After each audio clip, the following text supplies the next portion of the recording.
Estamos de vuelta con la diputada Paula Bertol. Paula, muchas gracias por estar acá. ¿Te puedo tutear o paramos la grabación y empiezo el trato de usted? No, por favor, no. Hace muchos años que nos conocemos. Bueno, exactamente. Bueno, estábamos hablando un poco con la diputada del rol de la mujer en la política. Vos me dijiste no me iba a animar a preguntarte. Y acá estoy preguntándote, ¿te representa a Cristina como mujer?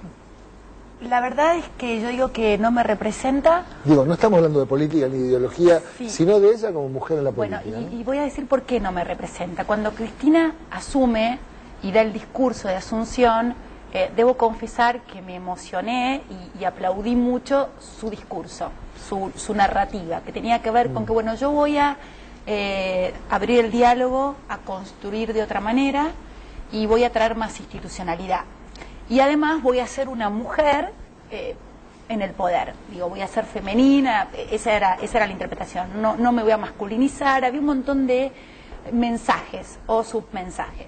Finalmente adhiero a la tesis de Santiago Kovadlov, que dice que Cristina fue una promesa incumplida, porque terminó siendo no una mujer en el poder, sino la mujer de otro, la mujer que otro mandaba para tener poder. Y pongo el ejemplo claro, cuando ella hace unos meses, desde una tribuna muy importante, lo mira a Néstor Kirchner y le dice, ¿qué vicepresidente me pusiste?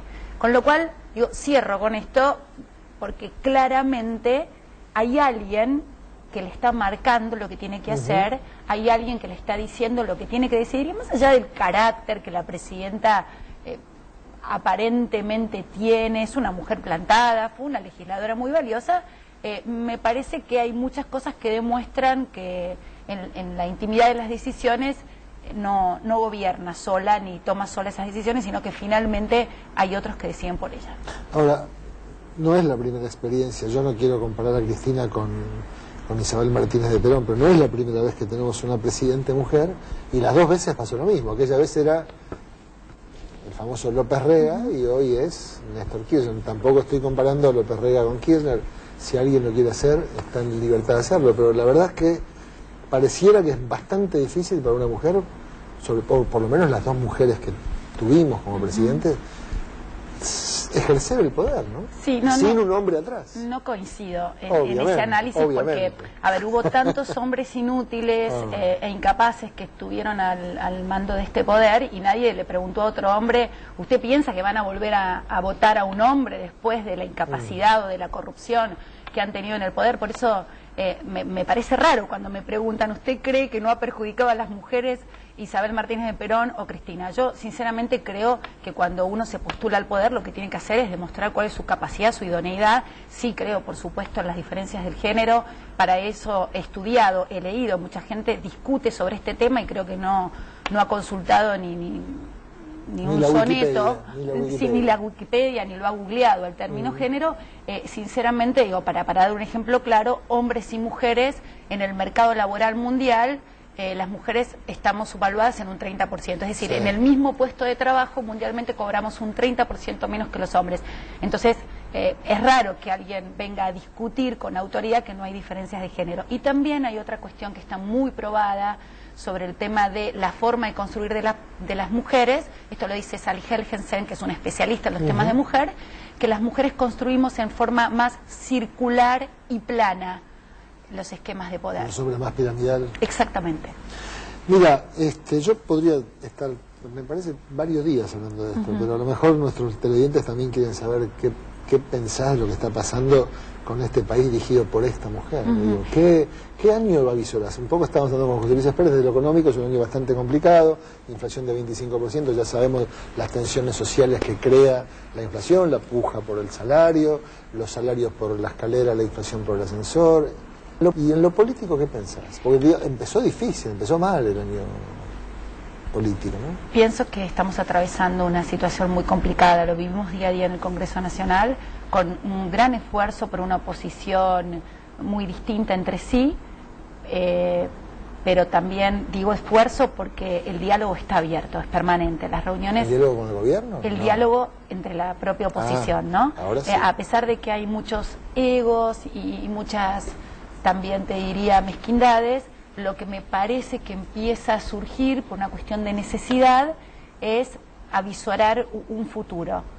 Creo que podría resumirlo en que nos dimos cuenta que el Parlamento tiene que funcionar, que tenemos que hacer los opositores, que hoy podemos lograr el quórum, hacer funcionar esa casa que es uno de los pilares de la República, ¿no? Y no decirlo, sino hacerlo. Porque, sinceramente, yo creo, y lo dicen las grandes religiones, que uno es lo que hace, uno no es lo que dice.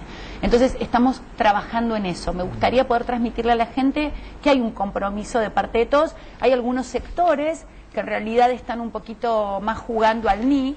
Es difícil en política jugar al ni. ¿Y hablas de la gente Solanas, por Sí, ejemplo? yo diría que toda la gente de Pino Solanas por momentos se muestra más colaborativa. Hay otros momentos en que saca la colaboración, nosotros apostamos a que nos van a acompañar. ¿Y Lilita Carrió? Hablando de mujeres. Bueno, yo lo que digo es que Lilita es una mujer muy honesta, es una mujer que realmente lucha por las cuestiones de justicia y por tener un país, un mejor país, pero también creo que en muchas cuestiones es contradictoria. Y de hecho, digo, si todos hubiéramos procedido como lo hizo Lilita el día de la apertura de la Asamblea Legislativa el lunes, nadie hubiera estado sentado en sus bancas. Entonces yo creo que ella puede hacer esas cuestiones. Es como los que cuando hay un grupo familiar que va a haber un terapeuta porque tiene un problema, el que no va, pareciera que no va porque quieren que hablen de él. Y a veces mi sensación es que cuando Lilita no está en algunos lugares lo hace para llamar la atención. Me parece que igual es una mujer que se las trae, que puede decir las cosas como son, que se anima y es muy valiente. No, bueno, cuando vos hablabas de egos, pensé que a lo mejor también estabas hablando de la diputada Carrió, ¿no? Sí, no es la única, pero me parece que hace poco alguien al que respeto mucho en la política me dijo, bueno, los que están en primera línea necesitan también un poco esto de creérsela porque es muy difícil si no estar en ese lugar. Bueno, y entonces volvamos al año político. A mí lo que me preocupa claramente es esta situación de DNU permanente, de no funcionamiento del Congreso. Fíjate que con convencer a un gobernador, que a su vez convenza a uno de sus senadores, se arrastra el Congreso. Hoy estás en una situación. Bueno, por eso decía, la situación es muy... Como, digamos, tenés prácticamente una situación, yo no quiero llamar dictadura a esto porque a lo mejor sería injusto. Vamos a construir ese quórum.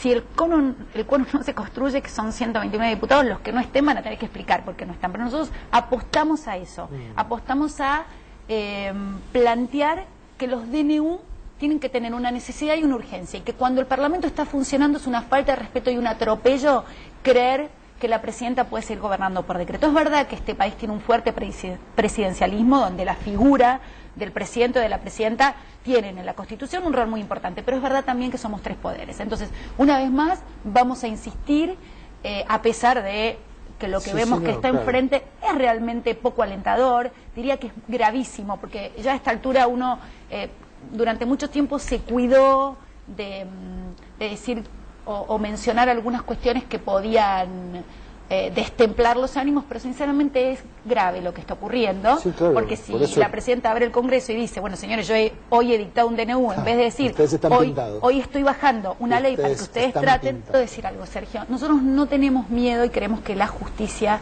llega a un punto donde sí tiene que intervenir. Jamás desde el PRO hemos querido judicializar la política. Lo que hicimos es recurrir a la justicia para que la política funcione. La política no estaba funcionando porque nuestro Congreso Nacional estaba parado porque la presidenta sacaba DNU. Entonces le dijimos a la justicia, señores, intervengan e interpreten ustedes la Constitución porque tenemos un grave conflicto de poderes. Si el Poder Ejecutivo y el Poder Legislativo tienen un conflicto, creímos que llegó un punto insostenible, insoportable, donde la justicia tenía que actuar.